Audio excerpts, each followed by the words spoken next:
ধন্যবাদ আপনাকে সোহাগ। আপনি যথার্থ বলছেন যে এখানে যেই আগুন লাগার ঘটনা ঘটেছে সেই আগুন নিয়ন্ত্রণে কাজ করেছে কিন্তু ফায়ার সার্ভিস সহ বিভিন্ন এখানে দমকল বাহিনী একই সাথে নৌবাহিনী তাদের 25টি ইউনিট ছিল।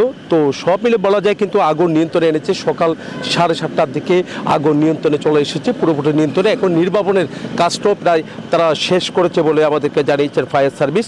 তো এখনো পর্যন্ত যে ভবনটা আমরা একটু দেখাতে যাচ্ছি সেই ভবনটি কিন্তু দেখতে পাচ্ছি একেবারে ধ্বংসস্তূপে পরিণত হয়েছে।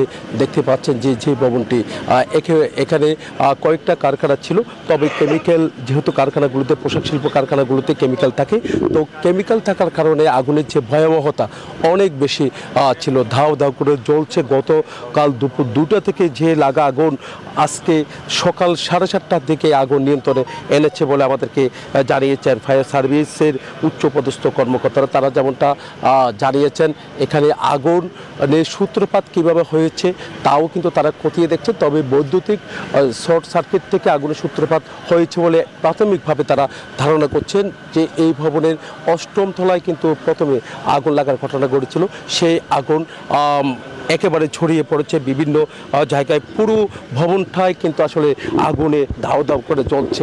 প্রায় 17.5 ঘন্টা পর কিন্তু আগুন নিয়ন্ত্রণে আনতে পেরেছে এখানে দমকল বাহিনী সহ যারা আগুন নিয়ন্ত্রণের কাজে ছিল তারা নিয়ে এসেছে। এই ছিল আমার এখানকার সর্বশেষ। ফিরে যাচ্ছি স্টুডিওতে সোহাগের কাছে। জয়, আপনাকে ধন্যবাদ।